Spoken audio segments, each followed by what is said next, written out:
కాకపోతే April 19th love Mouli అని నేను ఒక ఫ్యాంటసీ లవ్ స్టోరీ చేశాను.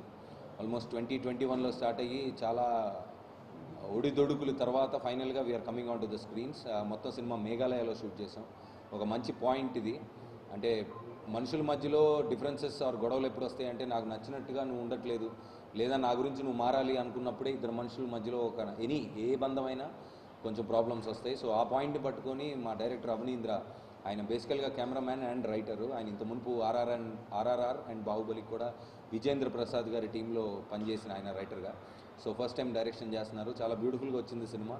సో మీ అందరికీ డెఫినెట్గా నచ్చుతుంది సినిమా అని నాకు తెలుసు ఆల్రెడీ, అనుకోవడం కాదు, ఐ హోప్.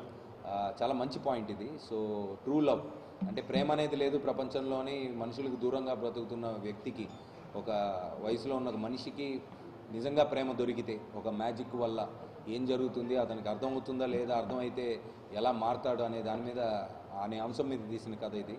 సో గోవింద్ వసంత గారు చేశారు మ్యూజిక్. అండ్ కొత్త అమ్మాయి ఫెమినా మిస్ గ్రాండ్ 2016 అమ్మాయి గెలుచుకుంది, పంకురి అని.